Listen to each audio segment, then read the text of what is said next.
do that first because his crew is not here yet. If anybody's got a camera, it'd be a good place to take pictures. I think we've got a few. Can I borrow one? You can use my phone. That's all I have. So this is the grower here that I was telling you about, who does the best fresh fruit here in Grayland. This is Nick Wood. And if you have any questions about cranberries or his harvest style, which I told you was really unique. I don't know nothing. How long have you been doing cranberries?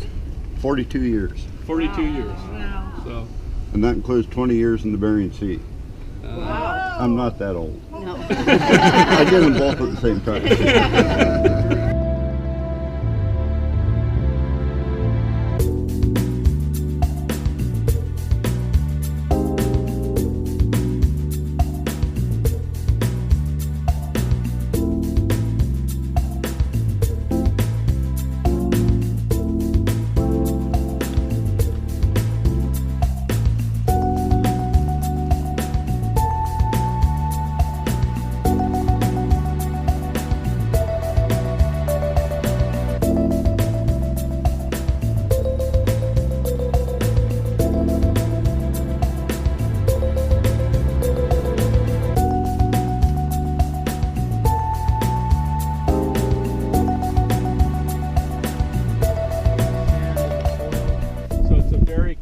Process, so most growers don't. Consequently, we have some vines that are 85 to 90 years old. The production on those vines is greatly reduced because over time the vines get, the genetics gets mingled and they start producing at a lower and lower rate. So, but these are kind of at the peak right now. Like I said, they get about 30,000 pounds to the acre. Each one of these is about 1.8 acres per bed. And there are 18 beds here. Wow. These here, like this breed here, this particular variety came out of Wisconsin. Are they North American? Yes, strictly. They're nowhere else in the world.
Of it, and then I put enough water on it so the berries are trying to float, and I skim across the top of it with this to take the top fruit, and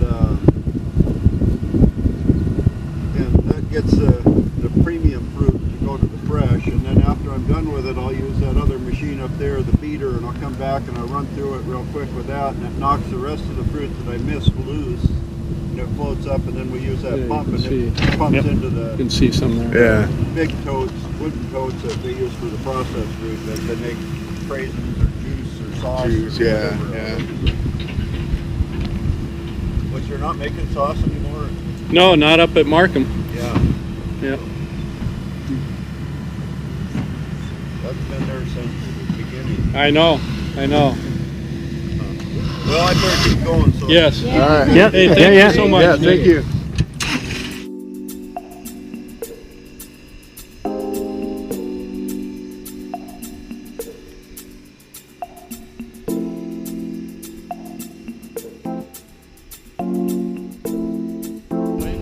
And I can tell you the best recipe that you could possibly do for cranberries during a football game or something like that, or you're going to a potluck, you get some fresh cranberries, toothpicks, take some sweetened condensed milk and cook that down till it's caramel, and then you can take your cranberries, put a toothpick in it, dip it in that caramel, and they are better than caramel apples by a long shot. Wow. It's the best way to eat cranberries, fresh cranberries. I'm telling you, it's a gold mine.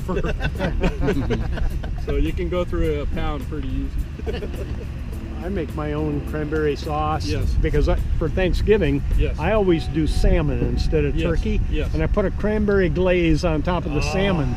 And yes. Yeah. And so you just cook the fresh cranberries down with some sugar until they start popping, and then you leave it so it's kind of lumpy. You don't want really smooth. Yes. And then I add some teriyaki to make the glaze. Yes. And so it's teriyaki, cranberry, and sugar. So you got the salt and the sweet. Yep. Oh. And that goes on the salmon. That's good.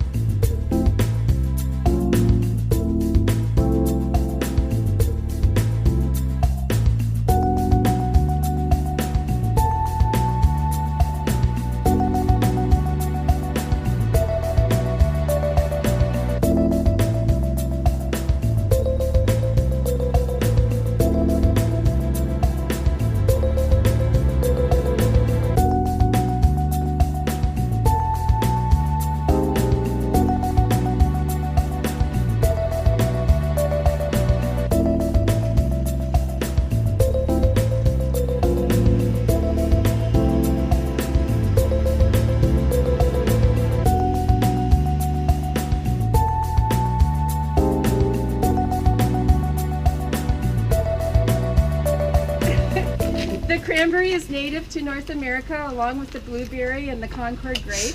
So the Indians, the Native Americans, use the cranberry forever. They use the cranberry for juice. They use it to eat. They dried the cranberry for pemmican with the wild meat and berries, other berries, so they could do their long journeys.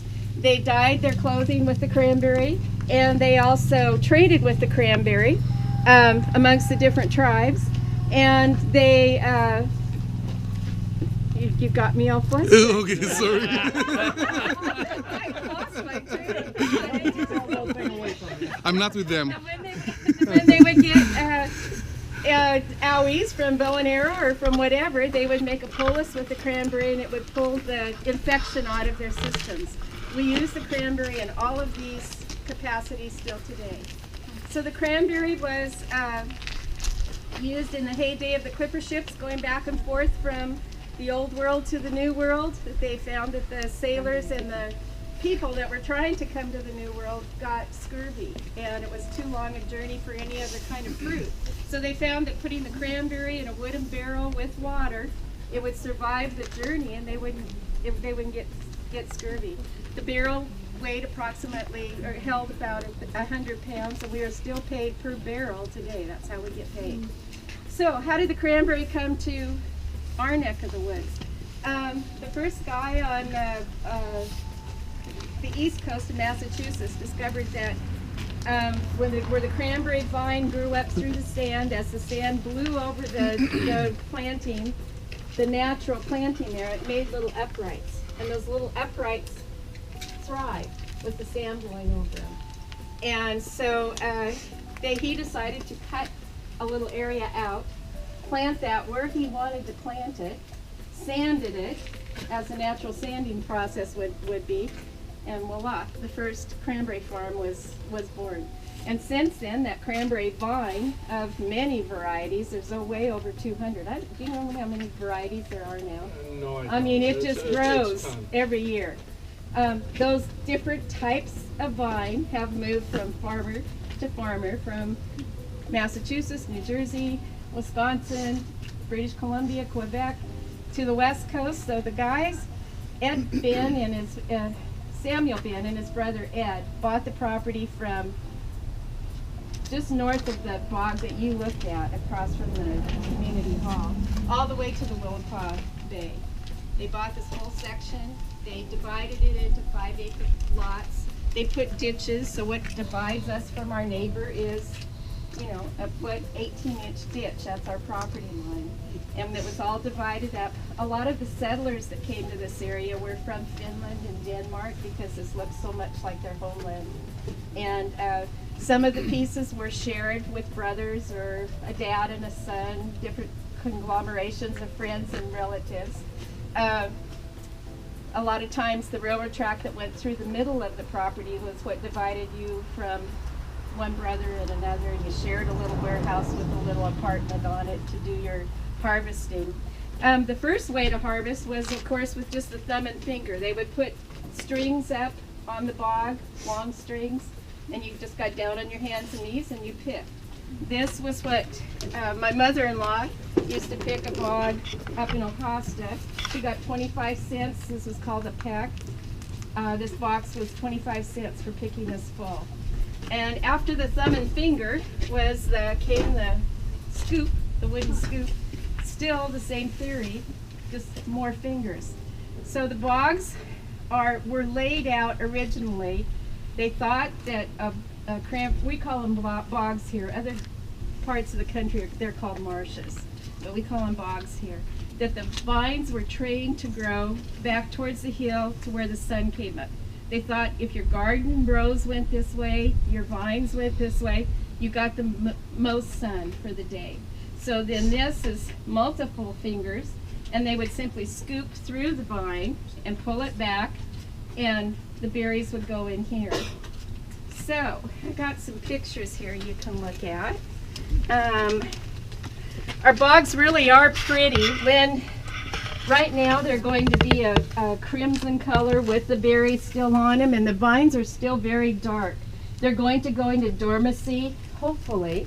A cranberry would really like 4 seasons, but for you Northwest people, you know that sometimes it's 60 degrees on Christmas Eve. I mean, it just doesn't always happen. But if they go to sleep, if they go dormant in the wintertime, then in the early spring they'll start to turn green, and we'll just have green fields.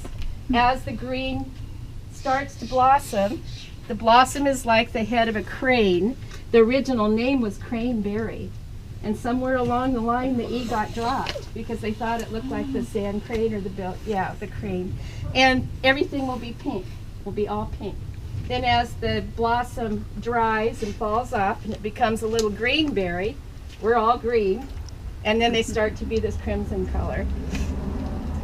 This is a picture here of a couple guys, and I'm going to show you a piece of bog that we have now leveled. We are renovating. It's very costly to renovate. What our property, we just did not have enough additional property to take anything out and put in the dikes for the flood picking, so we dry harvest. Like I said, that ditch is what divides us from our neighbor. But we have some old varieties that were planted in the 30s, and we have just they did the best they could. They logged with horses and just by hand and buried and burnt, and we have entire logs coming to the surface. Very, very hard to pick. So gradually over the years we've been trying to renovate. Renovating means after harvest last year, we took out all of our sprinkler system, we took out all of our railroad track, and then we brought in an excavator. He got here depended on the weather, in December, and maybe January. It was January maybe. And he was able just to scoop up the great big holes and bury what we had and level it off. After that, remember how bad a spring we had. We were out there as much as we could be, picking up sticks. 4-wheelers, you level it off. You have all these different screens and stuff to get it level. We are now level. The sprinklers are back in. The railroad track is back in, except for one bog. We're not putting it back in on that. And when we get our vines, I believe next week, we're going to start planting. These gentlemen here have vines in buckets, and it's just like feeding chickens. The vines will come in big bales from a friend in Wisconsin. We're actually going to plant a couple different varieties, and we'll take bales apart, cut them if it needs to be, and then you just actually throw the vines out like you're feeding chickens. And then my husband has a machine that he can go through after we do a certain section. It's a rototiller with big discs on it that he will push the vines in. You go one way and then you go another way, and that will push them in. And then hopefully in 4 to 5 years you will get a crop. Wow, 45 years. So it's very costly, and we've really debated. We've done renovation. We planted our own bog. Some of the vines we got didn't work. That's what we're renovating as part of the things that we did ourselves. So we've learned over the years. So on our particular bog, we either use the railroad track, which we'll walk down and see, or we use our bog buggies, which you'll also see. They're a buggy that my husband has made. It has, here I'm driving with a couple granddaughters in the back, with the big race car tires. We drive in the direction that the vines are growing, and we move over every time so that we're not driving in the same area.